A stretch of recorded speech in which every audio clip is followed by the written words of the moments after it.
Hey guys, lots of you have been asking, so here it is. I'm doing a combat video now. I'm going to be discussing my spec, probably my gear, a couple enchants, and yeah, here's combat, I guess. Okay, first we're going to go to my spec. Yeah, there's usually a few cookie cutter combat specs, but most of them, from what I've seen, have been rubbish. This is a real up-to-date one, which I'm using right now. Okay, firstly you put 2 points in lethality,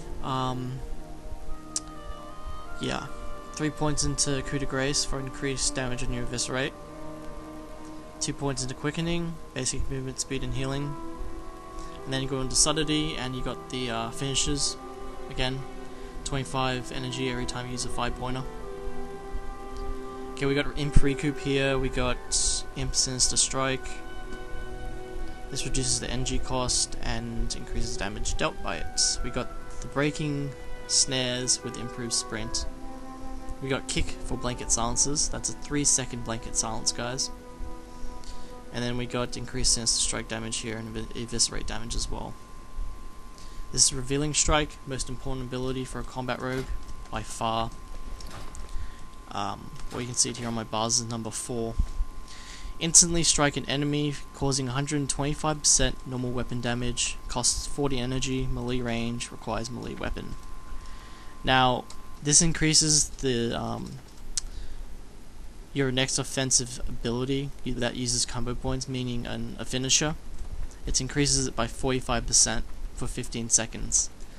That 15 seconds goes away once you use your finishing move.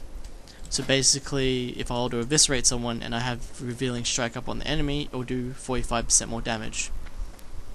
Now, I got 10% from the Glyph, so it's normally 35%, but if you glyph it, it's 10%. I'll show you my glyphs in a sec. Now, the second most important move in combat here is Improved Gouge. Increases the effect duration of your gouge by 2 seconds and reduces its cost by 30. So basically now my gouges are a 10-second cooldown and only cost 15 energy, but most importantly it's a 6-second CC. Do note guys, Gouge shares DRs with your hexes from shamans and also shares DRs with your sap. So enhanced shaman and combat rogue is good in 2s, but watch out for the DRs, guys. Here we got 15 energy from your successful offhand melee attacks and main gouge. It's got a 20% chance of proccing. I've swapped out lightning reflexes for this move because currently I'm finding lightning reflexes increases my dodge by 9%, but I'm just testing out how much energy I get from combat potency. I'm thinking it might be better to get this because I'm often finding myself running out of energy a bit. And here we go, Blade Twisting. Some people might not get this, but this is actually a daze, guys. It's a 40% chance to proc. It procs quite a bit. Even with this, I still use Crippling on my offhand to shiv people sometimes, but this is a must-have move because if they're dazed, if they pop sprint or something, it's still going to be 70% of them normal movement speed reduced, which means they'll be moving at 30% speed even if they pop sprint. What else do we have here? We got the Deadly Throw specialization. This basically interrupts someone's cast when you use Deadly Throw on them. It's a bit hard to time because there's some travel time between you and the target, but if you can like plan out when they're going to time their casts, then you can easily do this beforehand. So when they start casting, or even you can even interrupt fake casts with this as well, if you just think ahead. Adrenaline Rush increases your attack speed by 20% and energy regeneration by 100%. Savage Combat, increased attack power and increased damage against poison targets. Bandit's Gilly, or Bandit's Guile. See, I have a bit of a problem with this. Now, what this does is every time you eviscerate or use a Revealing Strike, it's got a chance to give you a damage bonus. Firstly, it's 10%. You'll see the buff on your bars when you're attacking someone. It goes from 10% to 20%, then to 30%. Now, this doesn't have a 100% proc rate. From what I've seen, it's like 20% chance, and it might even refresh the duration sometimes rather than adding another stack. So it's a bit buggy right now. but it's still a very good move. If you can time your killing sprees when you have this up to 3 stacks, which is 30% more damage, you're going to end up like two-shotting someone using a killing spree and eviscerate. You'll get them down to about 20%, maybe 30%. Now this is Restless Blades here.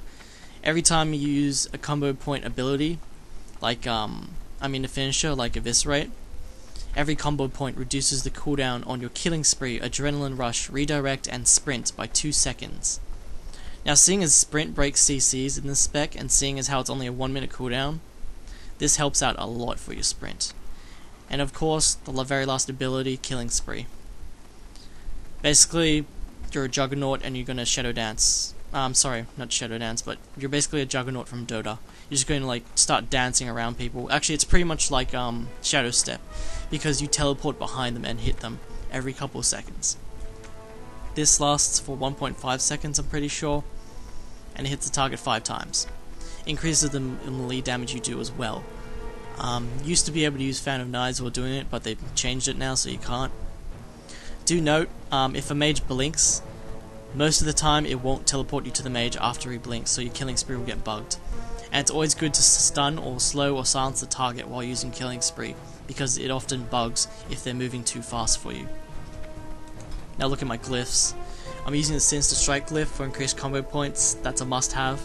Revealing Strike by 10%. That's also a must-have. And Eviscerate crits. Increased crit chance on it by 10%. Because Eviscerate's my main damage. Sorry about that, guys. My friend was giving me a call on Skype. Okay, yep, 10% crit chance on Eviscerate. As you can see, I'm also crit stacking on most of my gear, which means I get up 26% onto my crit chance, which is actually 30% when I get my Trinket over here proccing to 780 agility. This is always up, guys.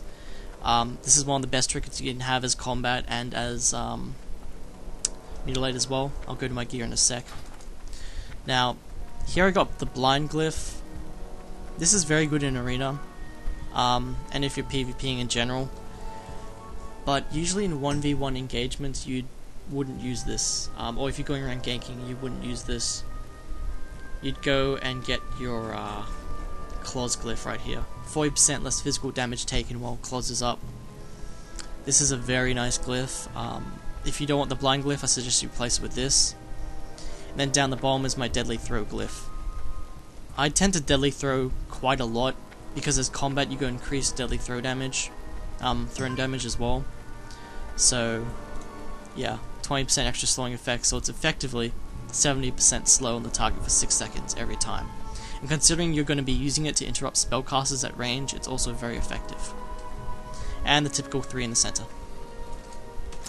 Now I'm going to talk about my gear, and then I'll talk about what to use, guys. Okay, first off, I'll better change out my gear to show you guys properly. Okay, now I'm in 3-piece Cataclysmic right now with the ring as Cataclysmic as well. Right now I'm stacking mainly agility, crit rating. As you can see, I've kept like my slut bonuses. Because I play Mutilate, I've also got some Spell Pen gems, so just ignore those. I got Spell Pen on my back for Mutilate as well, so ignore that. But I'm basically in crit rating gear, mostly. I've reforged to crit as well. I even got the crit trinket here. I'm reforging to expertise. I'm 16 expertise right now. This is pretty much enough to play with. You don't need anything over 16. This trinket I got from PvE, and also this axe I got from PvE as well. Now, this axe drops off Deathwing. You can get it from LFR, guys. It drops a lot. I mean, like, it drops heaps. It's probably the best combat axe you can get. I'm using Fear as my main hand right now, because it increases my Sinister Strike and Revealing Strike by 45% damage. I'm probably going to swap it out for 2 of these axes when I get my second one.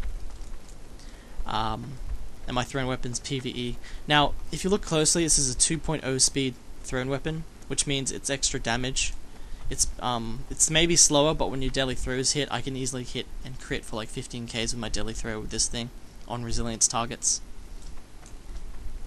Yeah, I'll go to the mastery and I'll show you guys. Now, you got ambidextery, increases your offhand and thrown weapon damage and deadly throw damage and fan of knife damage by 75%. Vitality, energy regeneration by 25%, and attack power by 30%. And your main Gouge, you have a chance on your main hand attacks to do 21% chance basically to do a main hand attack again. And mastery goes towards 2% every point. And of course you got Blade Flurry as your ability from combat, which is pretty much useless in PvP half the time. I'm going to make another video, guys, to show you what I open with and what I use. I'll just add a few more tips right here and now. With Revealing Strike and 5 combo points on the target, your kidney shots aren't going to be 6 seconds, fellas. It's going to be 8.7 seconds. That's right, 8.7 seconds. So that's why I love this spec. It's got a lot of control in it.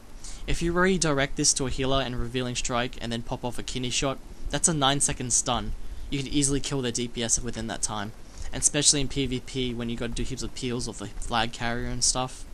You can always pop, when I'm versing a walk or a class with a pet like a mage, I usually pop Blade Flurry when I use my Killing Spree if they're near their pet. That way it hits the pet and the main target at the same time. Also, Killing Spree might jump to their pet, so then it will hit the target that I'm trying to kill at the same time as hitting the pet as well. I use a macro for my Blade Flurry. I'll link it in the video, guys. Let me try and find it here. Here it is. Show to tip Blade Flurry / cancelaura Blade Flurry / cast Blade Flurry. This basically means I can press my Blade Flurry once, and it will have the aura up on the top here. And then when I press it again, it's going to disappear. That makes a very quick switch when I'm trying to do killing sprees. Yeah, it's very handy. If you guys can't get this trinket, I suggest you get the /use one. It's just as good when you're doing killing sprees. Just pop it. You can keybind it, macro it. I'll link a macro down the bottom to help you guys macro it to your killing sprees. But I suggest getting this trinket. Wrath of Unchaining, guys. Maddest trinket you can have this combat. Apart from Vial of Shadows, which I'm trying to get right now. That's my video, guys. Hope you enjoyed it. I'll link some few rotations you can do in certain classes, along with certain kinds of CC. Catch you guys later. Hey guys, I'm going to show you a few tricks here. I've already shown you my sap cheap shot trick, so I'm going to show you something else here as combat. Now this is very interesting what you can do. You can put them in the smoke bomb, chuck off a gouge on top of them. Now, if they trinket the gouge, is stuck in smoke bomb, but as you can see here, I got re-stealth off just from the gouge. Now, as combat, you have 6-second gouges if you follow my spec, guys. If they trinket a blind or something, you're easily able to run back and like gouge them or straight away. Also, in my spec, you can gouge from behind, which is very like handy in certain situations. You're able to kite people pretty well with the deadly throw glyph as well. Basically, gouge is another CC right now. This is why I don't use any damaging poison or dotting poisons on the target. When you gouge them and using the damaging poison, if you want to disarm them or something, it's going to break your gouge, and that can be a bit annoying sometimes.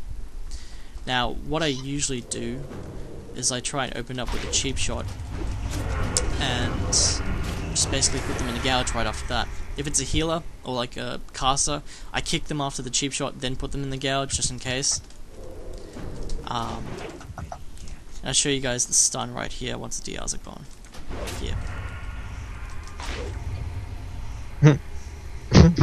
See now, with DRs up, it's still like a 6-second stun. Because when you kidney shot someone with a 5-pointer with Revealing Strike up, it's a 9.6 second stun. Sorry, 8.7 second stun. So pretty much your kidney shots from now on are going to be 9 second long. And I'll show you guys killing spree without using the gear all up. As you can see, killing spree is pretty like lame. Guile.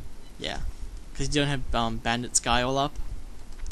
Now this increases its damage by 30%, and you pretty much have to leave.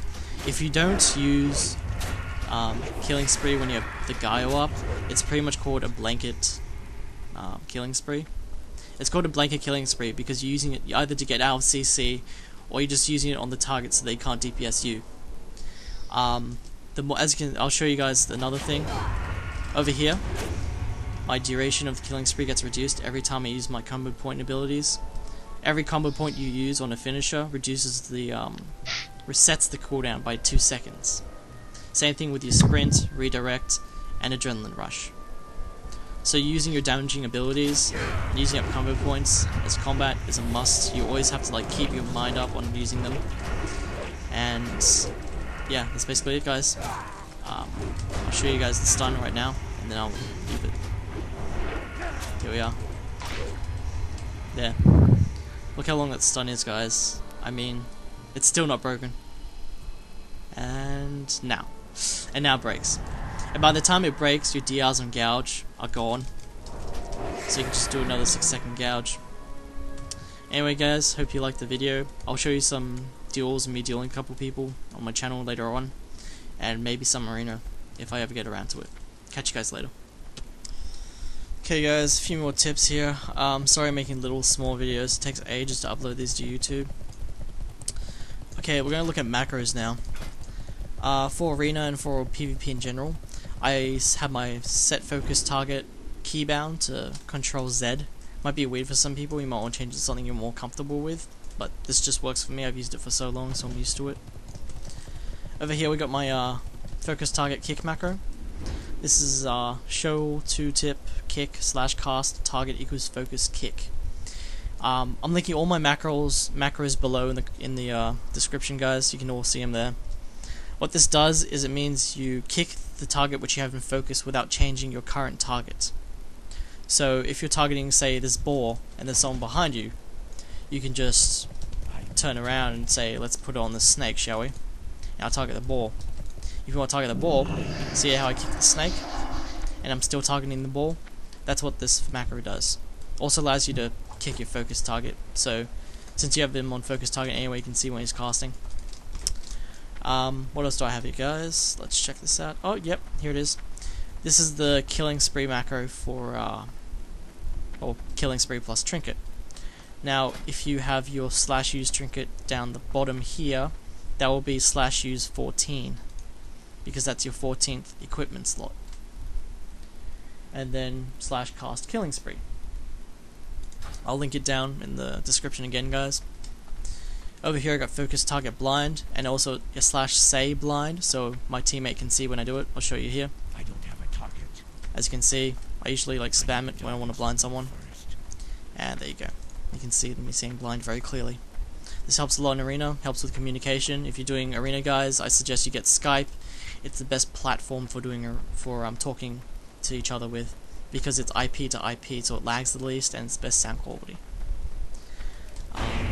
And yeah, plugging Skype in my video, I know they should pay me. I already linked down my macros, guys, for my poisons already. For combat, I use crippling on my offhand weapon for shivs again, just in case I verse any rogues, or just when I want to get shiv off if my slow from twisting blades is not proccing. I got mind-numbing on my main hand weapon, so that way my gouges don't break when I disarm, etc. Or I can do the sap, cheap shot, and run away thing. And I put wounding on my thrown weapon, because normally when someone's running away, they're healing, so I put wounding on that. Plus I already got the 70% slow on my deadly thrown when I glyph it, so I don't need crippling on my thrown weapon. Another quick fact about rogues in general, guys. If Shaman's kiting you and he has totems, especially as combat, you can just use, say this is this ball here is the totem. I killed it using a gouge. You can then redirect that onto the Shaman. And I don't know if you want to use a stun or you want to get recoup points up. It's up to you guys. You can always smoke bomb, get recoup points from his totems, or you can do this with deadly throw. And this has stuffed up my mate when I duel him on his Ellie Shaman a lot. You basically get a combo point from the totem when they're kiting you, redirect it to Shaman, and then use deadly throw on them when they're casting on you. And basically it stops them from casting, and basically you just get sprint up, run away, run up to them, stun him, whatever. It helps them. It basically owns casters. That's all I have to say about that. What other macros I have? I already linked my poison macros in the other video, but I'll link it down in the description down here. 16, I'll say it now when you look at the macro so you understand it. 16 is your main hand, 17 is your offhand, and 18 is your thrown weapon. That's what they are when it comes to equipment slots, guys. Also with my weapons, I just gotta say real quick, I'm gonna use 2 of these axes when I get my second one. Right now I'm using Fear as my main hand, which makes my Killing Spree do a bit less damage, but it increases my Sinister Strike and my Revealing Strike damage by a couple K. So it's really good. It's like a really good dagger to use as combat, guys. It is viable, but if you're going to use 2 of these axes, or even this axe or a sword as a main hand, guys, I suggest you do not get the Eviscerate Glyph. I suggest you get the Killing Spree Glyph if you get the axes. Only if you get the axes do you get the Killing Spree Glyph, guys, because it increases your damage by 10%, which means you also increases the damage from the procs by 10% as well, because it increases the damage while Killing Spree is active by 10%.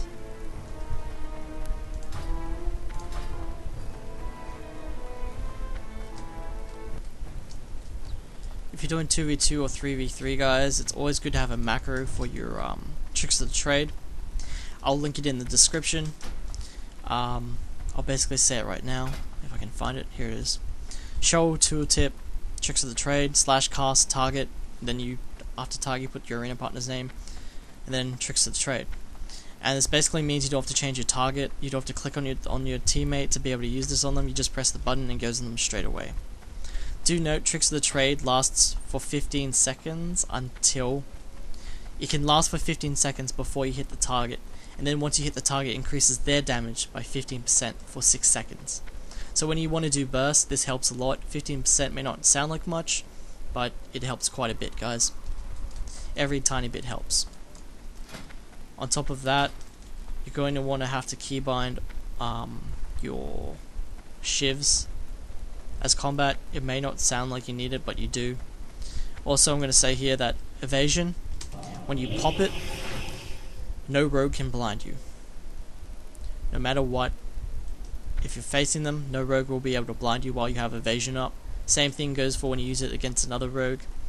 You never blind when a rogue has evasion up. It will miss 100% of the time. On top of that, guys, Shiv, remember, goes through evasions, so shiv them like hell. You don't want them running around with evasion, running around you, getting all their hits off without you trying to get away and slowing them. So the best thing you can do is shiv, try and run up behind them, or shiv them and then run away. And try and kite them a bit. Also, since your sprint as combat breaks any snares, it's always easier to get away from them. You just use your deadly throw if they try and shadow step to you, and sprint away and then use deadly throw again. At 70% movement speed reduced, that's pretty much a crippling right there, guys. Also, another note, I usually pop Adrenaline Rush whenever I use my 9-point kidney on someone, just so I can spam that Sinister Strike and get Revealing Strike off as well. With your Killing Sprees, you can use it as a blanket right at the start. I showed you guys my Killing Spree in the other video. It didn't do much damage because my main hand is Fear, but once I get 2 of these axes, it's going to do a lot of damage, especially when I glyph it. So basically, the proc on the axes will do 30% more damage when my Killing Spree is up, when I have it glyphed, which will be pretty devastating for the target. I'm also going to change my spec when I get my axes, and I'll show you guys the DPS rotation to maximize the procs. Not the DPS rotation in PvE, but in PvP to maximize the proc rate. I don't mean like what openers you should use or stuff like that as a rotation, I mean what you should spend your combo points on for your finishes, to try and get these axes to proc as much as you can. That's basically it, guys. If you have any questions, link it in the comments, or send me in-game mail. I'm Emostylze on Bartholus, PvP server, Oceanic. Let me know what you guys want to make videos of. Yeah, catch you guys later. Hey guys, you'd only get the Glyph for Killing Spree if you had 2 of these axes. Now this is no Khaled, the Elements of Death. It drops off Deathwing. Its proc is basically an 8.5k damage of either Fire, Shadow, or Frost. Now this thing procs quite a bit from what I've seen, especially as a main hand weapon. So when you get the Killing Spree Glyph, it's going to increase 20% plus 30% with the Glyph. So you get 30% more damage on the proc rates of this thing. And 30% more damage from the procs of this. So instead of being a 9k, reduced down to about probably 4k from Resilience or 4.5k. You're going to be doing about probably about 6k damages with this, which is quite a lot considering if you have 2 axes it will proc twice as much. On top of that, guys, I also got to talk to you about the kick. The kick is a blanket silence in combat. So not only can you use it to interrupt a spell cast, but you can use it to make sure they don't cast on you. So you can use it offensively and defensively, guys. It's great against healers in arena, it's great against healers in general. I'm usually able to solo resto druids, yeah, purely because I can lock them out and stop them from casting haunts and everything. The best thing about this spec would have to be the fact that you can kick with blanket silence and then shove them into a 6-second gouge and then put them into a 9-second stun. And you can always make them trinket your blind, which is what I do sometimes in duels. Most people don't expect you to be combat, which is the best advantage you can have as combat. Basically, people don't know what you are, and they don't know how to counter you because they haven't seen you for a long time. So if you blind them, they're going to trinket that, and then you're basically able to put them either in a gouge or a 9-second kidney shot straight away. And this works great in arena against healers. You put a blind on them, they trinket, you redirect your kidney shots from your DPS target onto the healer, and you get a 9-second stun on them. And then you start DPSing the target, you run back to the healer, 6-second gouge, and then after the gouge you can either get a stealth off, because the gouge lasts that long for you to be able to get a stealth off, or you can always just vanish if you don't have the time, and then just sap them straight away. Do note, sap and gouge share DRs, so you can either sap them or you can garrote them. It's up to you guys. That's basically the CC right there. Quick update on my spec, guys, right at the end of this video. I know I've basically been trying out the different specs with my setup. I'm finding that using combat potency is pretty useless. It doesn't proc nearly enough. I suggest using a slow offhand when you play combat, purely because of the killing spree damage. You shouldn't have to use a fast offhand because you're not white hit capped, so there's no point getting it. This really isn't that great. Combat potency is not that good. I'd suggest lightning reflexes purely because you get 9% dodge from that, so you have about 32% dodge. In Ruthless Gear plus Cataclysmic. As you can see, I'm respecking here to get rid of that. It's a dirty, dirty talent.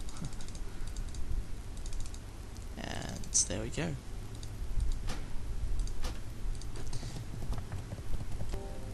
Also, guys, keep the Viscerate Glyph. Only ever Glyph for killing spree. The only way you would be able to Glyph for it is if you get 2 of these axes. The no Khaled elements of the death. They drop off Deathwing, one-handed axe, chance to proc 8.5k damage with either fire, shadow, or frost damage. I'm planning on getting 2 of these guys. Hopefully I can show you guys a few videos of me PvPing with it. The proc rate is pretty high, plus it's quite insane. Also, lots of people have been flaming me for my mending enchant. Considering this is the best in slot dagger in the whole entire game, I don't see the point of getting a 1000 attack power proc on top of it. I suggest you do get it, guys, but for my playstyle I just don't see it happening. I've been testing the mending on it for both mutilate and combat, and it seems to proc like at least once every 5 seconds. It's got no internal cooldown. Sometimes it procs 3 times in a row within a 1 second period, just purely because my dots is mutilate. And as combat, it procs quite a bit during killing spree as well. Considering that I have high crit chance, most of the time it's a 2k heal. So yeah, it's not as bad as people might say, guys. If you want to try it out, go for it. I suggest to get the either Avalanche or Landslide, but mending's not too bad. Catch you guys later.